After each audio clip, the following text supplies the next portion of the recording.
بسم اللہ الرحمن الرحیم۔ السلام علیکم۔ کلاس 8 اسلامیات، لیکچر نمبر 10۔ الایمان یعنی اللہ تعالیٰ پر ایمان کے بارے میں ہم پڑھ رہے تھے، ٹھیک ہے، کہ اللہ تعالیٰ کی ذات پر ایمان حقیقت میں جو ہے وہ دو عقائد کا مجموعہ ہے۔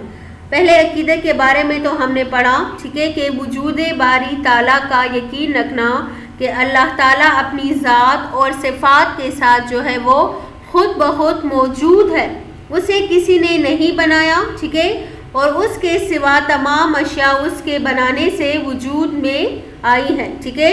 وجود باری تعالیٰ کے دلائل بھی ہم نے پڑھے ہیں کہ جس طرح کے ایک کشتی جو ہے بغیر ملاح کے نہیں چل سکتی، تو اسی طرح یہ پوری دنیا بھی جو ہے بغیر چلانے والے کے نہیں چل سکتا۔ آج جو ہے ہم پڑھیں گے دوسرا عقیدہ، وہ ہے وحدانیت باری تعالیٰ، یعنی اس بات کا یقین رکھنا، ٹھیک ہے، کہ اللہ تعالیٰ اپنی ذات اور اپنی صفات میں جو ہے تنہا ہے، ایک ہے، اس کا کوئی شریک نہیں، یعنی اللہ تعالیٰ کی وحدانیت پر کیا کرنا؟ یقین رکھنا، ٹھیک ہے نا۔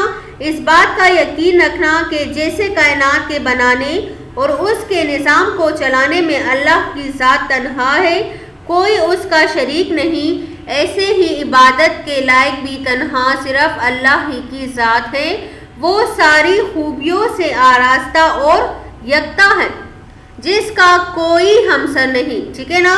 سورہ اخلاص میں اللہ تعالیٰ نے اپنی وحدانیت کا اظہار اس انداز میں کیا، اے نبی آپ کہہ دیجئے کہ اللہ ایک ہے، قل هو اللہ احد، ٹھیک ہے، یعنی اس کی ذات میں اس کا کوئی شریک نہیں ہے۔ ایسا نہیں ہے کہ وہ مختلف اجزاء سے مل کر بنا ہو، جیسے کہ مشرکین اپنے بتوں کو سونے چاندی سے بناتے ہیں، بلکہ وہ اپنی ذات میں ایک ہے، نہ ہی اسے کسی نے جنا ہے اور نہ ہی اس کی کوئی اولاد ہے۔ کسی کو اس کی اولاد سمجھنا اس کی شان کے خلاف ہے۔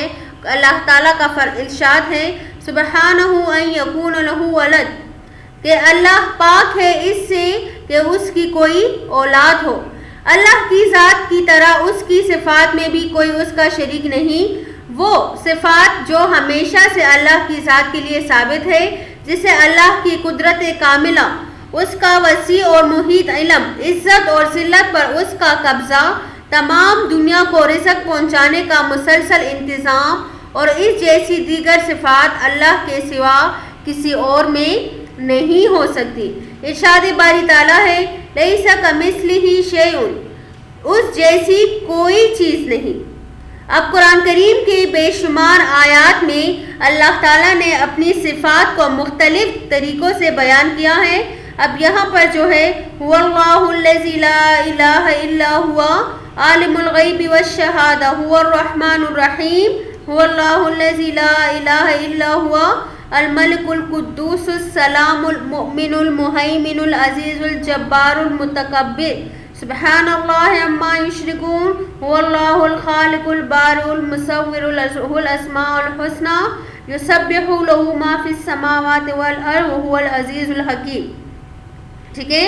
وہی اللہ ہے کہ جس کے سوا کوئی معبود نہیں، پوشیدہ اور ظاہر کا جاننے والا ہے، وہ بڑا مہربان نہایت رحم والا ہے، جس کے سوا کوئی عبادت کے لائق نہیں، بادشاہ ہے، پاک ذات سے سلامتی امن دینے والا، نگہبان، غالب، زبردست بڑائی والا۔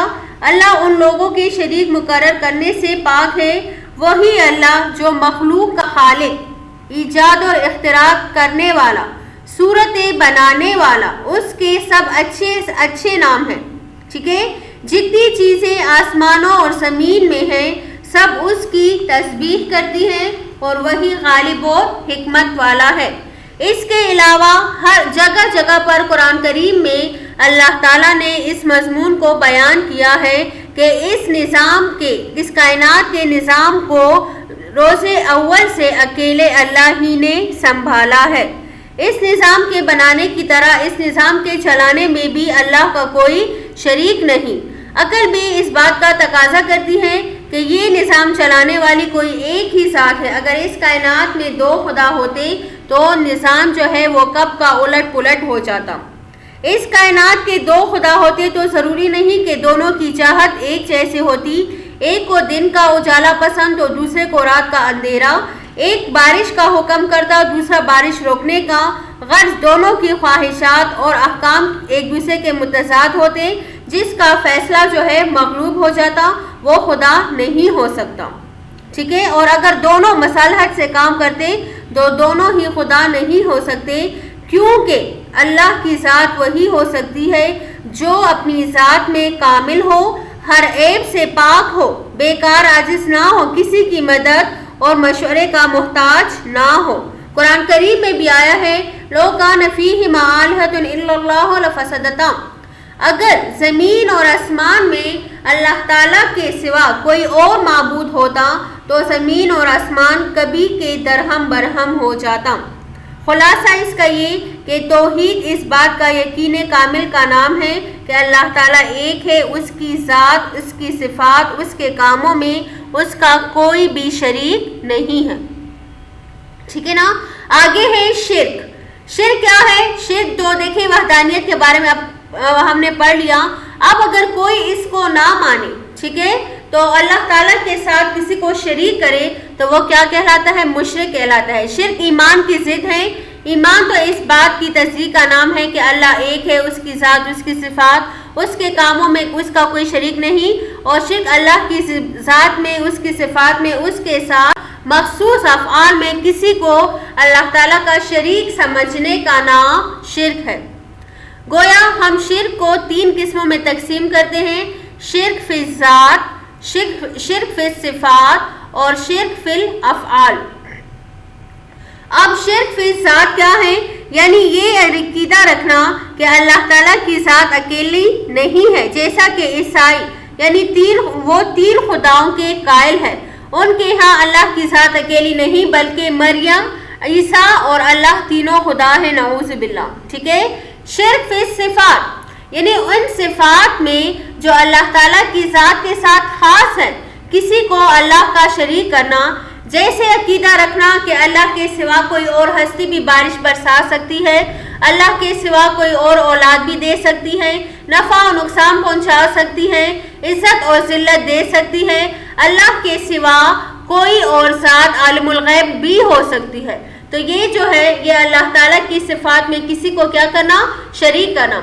شرک فی الافعال یہ عقیدہ رکھنا کہ وہ خاص عبادتیں جو صرف اللہ تعالیٰ کے لیے خاص ہے، ٹھیک ہے، جیسے سجدہ، قربانی، نذرانہ وغیرہ اللہ کے علاوہ کسی اور کے لیے بھی کی جا سکتی ہے. جیسے قبروں کو سجدہ کرنا، ان پر چڑھاوے چڑھانا، ٹھیک ہے، تصویر کو پوجنا، ان کی تعظیم کرنا، اللہ کے سوا کسی اور کے نام کی منت مانگنا، ٹھیک ہے.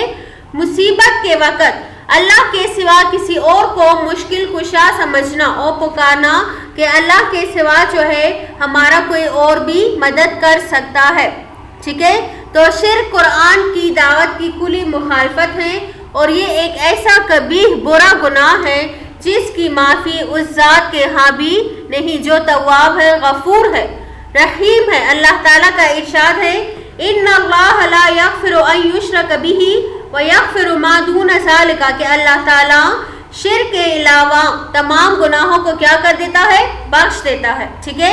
تو شرک ایک ایسا گناہ ہے کہ جس کی توبہ جو صرف توبہ ہی سے معاف ہو سکتے ہیں.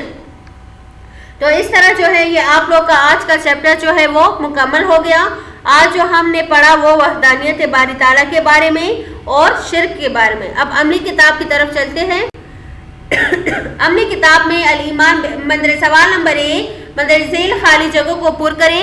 انسان دنیا میں امتحان کے لیے آیا ہے. نمبر 2 عقیدہ ہی وہی چیز ہے جس پر موت کے بعد آرام سے رہنے یا عذاب میں رہنے کا مدار ہے. نمبر 3 جس کا عقیدہ کفریہ ہوگا وہ ہمیشہ دوزخ میں رہے گا. نمبر 4 اللہ کی ذات پر ایمان حقیقت میں 2 عقائد کا مجموعہ ہے. نمبر 5 عقل بھی اس بات کا تقاضا کرتی ہے کہ اس کائنات کا بنانے والا کوئی ہے. نمبر 6 سارے عالم کی کشتی بغیر ملاح کے کیسے چل سکتی ہے. نمبر 7 کائنات کا ایک ایک ذرہ اللہ تعالیٰ کے وجود اور اس کی وحدانیت کی گواہی دیتا ہے۔ نمبر 8، اے نبی آپ فرما دیجئے کہ اللہ ایک ہے۔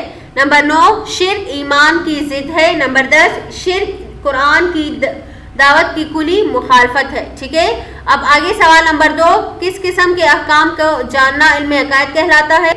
عقیدہ وجود باری تعالیٰ کیا ہے؟ دوہریت اور دوہریہ کو انگریزی میں کیا کہتے ہیں؟ وحدانیت باری تعالیٰ کی عربی میں تعریف، شرک کی کتنی قسمیں ہیں، شرعی احکام کی کتنی قسمیں ہیں، اور علم عقائد کی اہمیت۔ یہ تمام سوالات آگے دیکھیں۔ کس قسم کے احکام کو جاننا علم عقائد، یعنی وہ احکام جن میں اعضاء کے عمل کی حاجت نہ ہو بلکہ صرف مان لینا کافی ہو، جیسے اللہ کو ماننا، اس کو سمیع البصیر سمجھنا۔ سوال نمبر 2 کا جواب بھی موجود ہے، سوال نمبر 3 بھی ہے، 4 بھی ہے، 5 بھی ہے، 6 بھی ہے اور 7 بھی ہے۔ تو اس طرح سے آپ لوگ کا یہ باب اول کا پہلا چیپٹر مکمل ہو گیا۔ آپ لوگ اپنی عملی کتاب میں یہ کام جو ہے یہ مکمل کریں۔ ٹھیک ہے، والسلام، شکریہ۔